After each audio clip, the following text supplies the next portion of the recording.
ভর্তা খাইতে আমরা সবাই অনেক পছন্দ করি। এর মধ্যে অন্যতম হইলো পুরুষ মানুষ আরকি। পুরুষ মানুষ একটু বেশিই ভর্তা পছন্দ করে। আসসালামু আলাইকুম। আজকে আমরা ভর্তা বানাবো। তো ভর্তা বানানোর কিছু উপকরণ এখানে।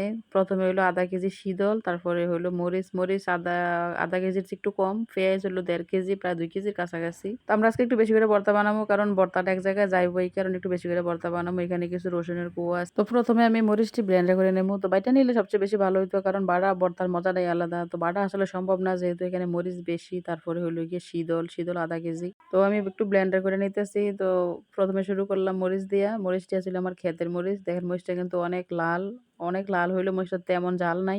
এই কারণে মরিচটা একটু বেশি করে নিলাম। তো এখন দেখেন মরিচটা একটু ব্লেন্ডার করা হয়ে গেছে। মরিচটা ঢাইলাম একটা বাটির মধ্যে। তারপরে শীতলটা ব্লেন্ডার করে দিলে ভালো হইলো, একটু কাঁটাটা কম হয় আরকি। আপনার ভর্তার প্রতি একটু বেশি কাড়া হয়ে গেলে কিন্তু খাইতে ভাল লাগে না। তো এই কারণে ব্লেন্ডার করে দিলে মানে সেই টেনশনটা আর কাজ করে না আরকি যে গলায় কাঁটা আটকাইবো। কারণ আমার সবকিছু ব্লেন্ডার করা হয়ে গেছে মোটামুটি। এখন হইলো মানে চুলার কাজ। তো আইসা বললাম এখন চুলাতে একটা ফ্রাই প্যান বসাই দিলাম। যেহেতু আজকে ভর্তা বেশি তো এই কারণে বড় একটা ফ্রাই প্যান বসাই দিলাম। বসায় তারপরে হইলো এখানে ১ম এ দিয়ে দিমু তেল।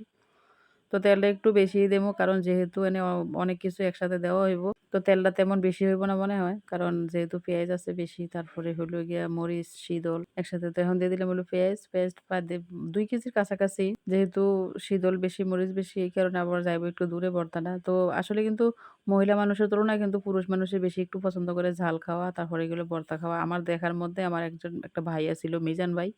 মিজান ভাই মানে আরো তরকারি আরো হের বাসায় ৪ টা ৫ টা থাকলেও হের প্রত্যেকদিন একটা ভর্তা কমন থাকতে হইব। আমি মিজান ভাইরে দেখলাম একটু বেশি ভর্তা প্রেমী। তারপরে হইলো আমার ছোট বোনের জামাই জহির ভাই। তো জহির ভাইও মানে সবসময় কেউ মানে হের কাছে গেলে হের চাহিদাই থাকে শুধু ভর্তা দেওয়া। তো প্রত্যেক বছর হের কাছে কেউ গেলে ভর্তা দেওয়া হয়।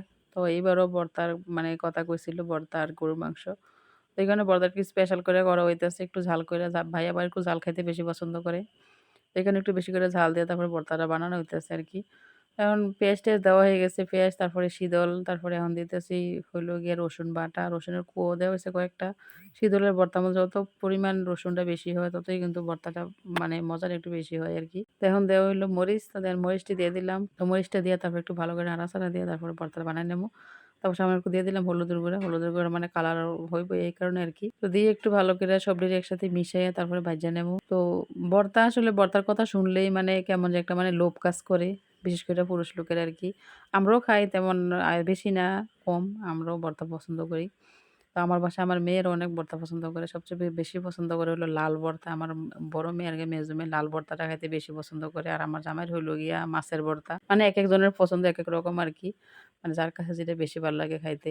তো আমার কাছেও লাল ভর্তাটা একটু বেশিই ভাল লাগে কারণ খুদের ভাত কিংবা এমনি সাদা ভাত হইলে লাল ভর্তা খাইতে আমার কাছে বেশি ভাল লাগে। তারপর হলো পান্তা ভাত। এর সাথে লাল ভর্তাটা সবচেয়ে বেশি ভাল লাগে আরকি খাইতে। ভর্তা বানানি আমার মোটামুটি শেষ পর্যায়ে এসে পড়ছে। এখন আমি ভর্তাটা নামাই নেমু। তো ভর্তাটা বানাই কিন্তু ঠান্ডা করতে হইব। ঠান্ডা করে আবার ফ্রিজে রাখতে হইব। ফ্রিজে রাইখা তারপরে এটার পেকিং করতে হবে। এর মধ্যে অনেক কাজ আছে। তো এই ছিল আজকে আমাদের ভর্তার ভিডিও। এরকম ভর্তা আপনাদের কার পছন্দ অবশ্যই কমেন্টে জানাবেন। আর আজকের ভর্তাটা আপনাদের কাছে কেমন লাগলো অবশ্যই জানাবেন। তো এই ছিল আজকে আমাদের ভর্তার ভিডিও। তো আপনারা সবাই ভালো থাকবেন। আমার জন্য দোয়া করবেন। আল্লাহ হাফেজ। আসসালামু আলাইকুম।